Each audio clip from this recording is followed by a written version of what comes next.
Dear students, welcome back to our online classes. कैसे हैं सब आप? चलिए आगे चलते हैं।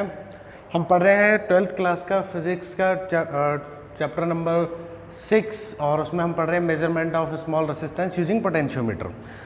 ये पोटेंशियोमीटर पीछा नहीं छोड़ रहा है ना, नहीं छोड़ेगा क्योंकि इंपॉर्टेंट चीज़ है बेटा। इस पर एप्लीकेशन, इस पर एक ना एक एग्जाम में क्वेश्चन पक्का मिलता है। देखिए, मेजरमेंट ऑफ स्मॉल रेसिस्टेंस ये एक सिंपल सा एक तरीका है। जैसे हमने पहले पढ़ा कि एक तो पोटेंशियोमीटर का सबसे इम्पॉर्टेंट यूज़ था कि कोई भी सेल का ईएमएफ कैलकुलेट करना है, तो हमने करके देखा। इसमें दो चीज़ें हमें ध्यान रखनी थी कि पोटेंशियल ग्रेडियंट क्या होता है वो हम पहले कैलकुलेट कर लेते हैं, बैलेंसिंग लेंथ क्या होती है, किस प्रिंसिपल पे काम करता है। अब आती है बात बेटा, फिर हमने देखा कि इसका सबसे ज़्यादा इम्पोर्टेंट जो यूज़ है वो था इंटरनल रेसिस्टेंस कैलकुलेट करना, किसी भी सेल का इंटरनल रेसिस्टेंस। और कोई तरीका नहीं होता हमारे पास, तो हम लोग पोटेंशियोमीटर के यूज़ से करते थे। तो प्रीवियस लेक्चर में हमने सीखा किसी भी पोटेंशियोमीटर का इंटरनल रेसिस्टेंस मतलब आंतरिक प्रतिरोध ज्ञात करना किसी भी सेल का। मैं कोशिश करूँगा कि हिंदी भी यूज़ करूँ, हिंदी मीडियम के बच्चों को ज़्यादा दिक्कत नहीं आए। तो देखिए, तो कुछ टर्म्स ऐसी हैं बेटा, आप लोग उनको समझ सकते हैं। पोटेंशियोमीटर विभव मापी, अब बार बार उसको दोनों लैंग्वेज बोलना ज़रूरी नहीं है। देखिए, ये इसका प्राइमरी सर्किट होता है। ये बेसिक पोटेंशियोमीटर का प्राइमरी सर्किट है जो हम ऑलरेडी बना के रखा हुआ है, हमने रोज़ बात कर रहे हैं इसकी। अब सेकेंडरी सर्किट, ए पॉइंट से हम क्या करते हैं कि एक नीचे सेकेंडरी सर्किट मतलब द्वितीयक परिपथ और बनाते हैं। इसमें हम लोग क्या करेंगे, एक मैंने रेसिस्टेंस R लिया, उसकी सीरीज़ में एक रेसिस्टेंस स्मॉल r मतलब ये एक मेन रेसिस्टेंस है, ये स्मॉल r एक छोटा रेसिस्टेंस है, ये जोड़ा और ये ऐसा मैंने यहाँ पर इसके आगे फिर हम लोगों ने यूज़ किया। मैं थोड़ा सा गैप बनाता हूँ बिकॉज यहाँ पे सर्किट में जगह चाहिएगी तो आपको दिखेगा नहीं। तो ये सपोज़ ये रेसिस्टेंस R है, इसकी सीरीज़ में एक रेसिस्टेंस है, उसकी सीरीज़ में एक करंट कंट्रोलर रिहोस्टेट जिसे कहते हैं, और नीचे मैंने एक बैटरी कनेक्ट कर दी। ये लो ऐसे, यहाँ एक की लगा सकते हैं, दैट इज़ K2। ठीक है, जैसे ही मैंने बैटरी कनेक्ट करी, ये कोई ई बैटरी है और यहाँ से करंट जो होगा बेटा ऐसा फ्लो करेगा इसमें।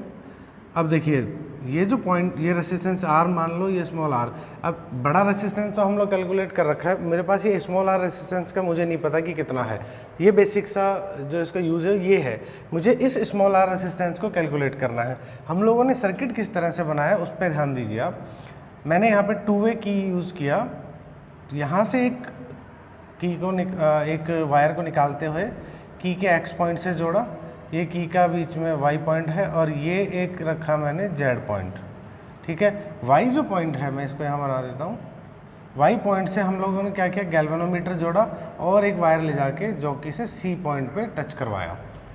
देखिए क्या कर रहे हैं, जैसे ही मैं एक्टिवेट, सबसे पहले K1 की को लगाएंगे, प्राइमरी सर्किट बन जाएगा, A से B के बीच में पोटेंशियल ड्रॉप हो जाएगा, पोटेंशियल ग्रेडियंट कैलकुलेट कर सकते हैं, सारी चीज़ हो चुकी। अब सेकेंडरी सर्किट में क्या किया, ये सेकेंडरी सर्किट भी एक्टिवेटेड है। सपोज इसमें I करंट फ्लो हो रही है, कितनी करंट फ्लो होती है I, सेकेंडरी में बात कर रहा हूँ बेटा मैं, नीचे वाले सर्किट में इसमें, क्योंकि बैटरी खुद कनेक्टेड है तो यहाँ भी करंट फ्लो हो सकती है।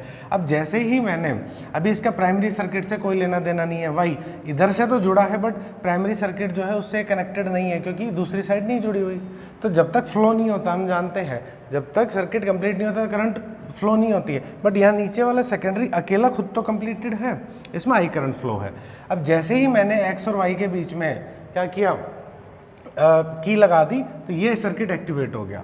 अब जैसे ही सर्किट एक्टिवेट हुआ बेटा, मैंने इस जॉकी को टच करना स्टार्ट किया यहाँ वहाँ।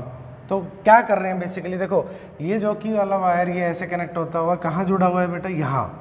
तो समझ में आ रही है आपको बात। अब यहाँ जो जुड़ा है, तो अब R के ऊपर जो पोटेंशियल डिफरेंस होगा, R के दोनों सिरों पर, R के दोनों साइड जो पोटेंशियल डिफरेंस होगा, विभव अंतर होगा, वो किसके इक्वल होना चाहिए, तो आंसर है AC के पोटेंशियल डिफरेंस के इक्वल। कोई भी दो पॉइंट्स के बीच में नल डिफ्लेक्शन कब आता है, जब आता है कि सपोज एक मैंने ये बोला, एक वायर ये लिया, यहाँ यहाँ यहाँ यहाँ, दोनों के बीच में अगर मैं कनेक्शन करता हूँ करंट फ्लो नहीं होती, इट मीन्स यहाँ का पोटेंशियल डिफरेंस मतलब यहाँ का पोटेंशियल डिफरेंस क्या हो गया, इक्वल हो गया।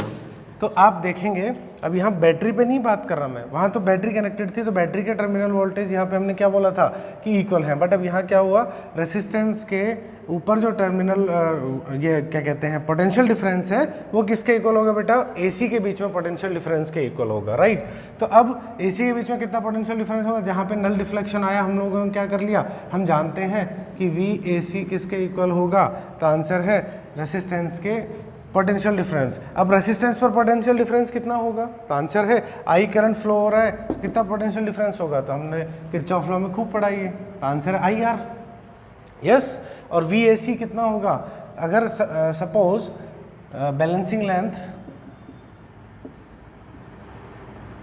बैलेंसिंग लेंथ जो है बेटा आपकी वो है L1, ठीक है, पहले केस में हमने L1 मान ली, तो VAC क्या होगा, X पोटेंशियल ग्रेडियंट है तो विभव प्रवणता है, तो ये आ गया इक्वेशन फर्स्ट, ये इतना पोटेंशियल डिफरेंस आया। अब मैंने क्या किया, यहाँ से ये हटाया, अब मैंने की लगा दी किसके बीच, Y और Z के बीच। जैसे ही Y Z के बीच लगाई, इस वायर का कोई अर्थ है क्या, नहीं है, इसको भूल जाओ, छुप गया ये।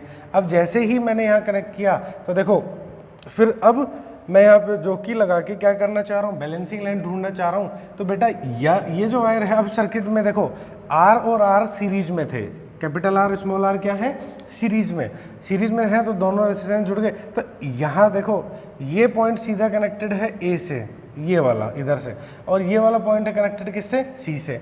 अब हम बोलेंगे कि total potential difference on R plus R will be equal to AC। अब AC बैलेंसिंग लेंथ कुछ और मिलेगी, बिकॉज अब पोटेंशियल डिफरेंस भी कुछ और होगा क्योंकि रेसिस्टेंस और जुड़ गया है। तो सपोज बैलेंसिंग लेंथ क्या मिली हमें, दूसरी बार केस 2 में बैलेंसिंग लेंथ मिली मुझे L2, तो हम क्या बोलेंगे, AC VAC जो होगा वो किसके इक्वल होगा, R और R दोनों। अब ये वाला एक्टिव नहीं है, देखो ये इसको भूल जाओ, चाहे ये वाला एक्टिव है, तो अब पोटेंशियल डिफरेंस किसके ऊपर, देखो सीधे पॉइंट AC से कौन कनेक्टेड, ये दोनों कनेक्टेड, R और R क्या हो गए, जुड़ गए बेटा। तो अगर ये जुड़ गए तो हम क्या बोलेंगे कि यहाँ पर जो पोटेंशियल डिफरेंस होगा वो क्या होगा, R प्लस R, और VAC की वैल्यू क्या आ जाएगी, तो आंसर है XL2।